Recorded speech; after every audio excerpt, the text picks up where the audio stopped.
Welcome to the iPad Apps First Look channel, and today we're going to talk about a feature in iOS 7 that is really great but can be annoying at times, and it's the Control Center. The Control Center is really cool because it lets you, if you swipe from the bottom of the screen up, get that famous little Control Center that has the main features that you might be using on your phone regularly without having to, unlock your phone. And it's available everywhere, and that is its problem also at the same time. Having it at the lock screen or having it when you're only on the general screen with the icons on your screen is okay, but there's a big problem. For example, if I go into my Google Maps and I want to check stuff and I'm swiping up, and then suddenly, oops, by swiping up I swooped up the famous Control Center. Same thing can happen if you're using Safari and you're doing something and whoops, I wanted to move up, but unfortunately what I did is I swiped up the Control Center.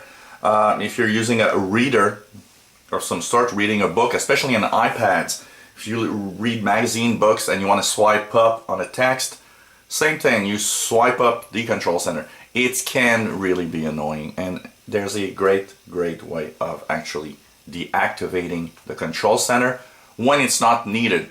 You can take it out. It's impossible to totally deactivate the Control Center. And basically you don't want to. You want to keep the Control Center, but you want to keep it where it's useful, not in your apps. So how do you do that? You simply go into your settings and go into Control Center in the settings. And here you'll see access on lock screen, access within apps. So if you want to have the Control Center deactivated when you're using apps, all you have to do is move that little slider, that access within apps, to off. And that means now when I'm on, for example, my Google Maps, even if I swipe from the bottom, I really go from the bottom here, and it's not showing up anymore. So I can now scroll through my maps without having to actually go crazy because I swipe up the Control Center all the time. So settings and Control Center, and there you'll see access within apps. You can also deactivate it on the lock screen if you want. If you're scared, the only reason I would actually see why you would want to maybe remove that access on the lock screen if you're scared that people might use your phone and or iPad and actually take pictures without your knowledge, then I would see a really good reason to actually turn off the access on the lock screen. So if you're scared that maybe somebody can access and take pictures and do a few stuff on your phone within the app itself, within the lock screen itself without logging in, well, you might want to actually turn it off, access on the lock screen if you want. I keep it on because I find it really useful. I can easily take pictures and do stuff without having to always enter my code, or if you have the new iPhones, having to ID with your fingerprint. So this is where you go, access within apps. Just turn that off and you won't be bothered anymore when you're on an app that the Control Center will swipe up. But once you're off apps, if you go from the bottom and swipe up, it's still there.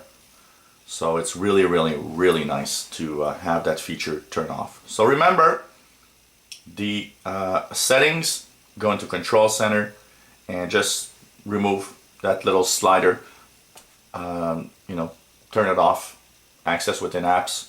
I think about everyone wants to turn off the access within apps. I don't really see the why it would be useful to have the Control Center within an app, because it basically is much more annoying. Even when you play games, getting the Control Center come up all the time. And it happened to me, I don't know how many times since iOS 7, to have the Control Center come up when I don't want it.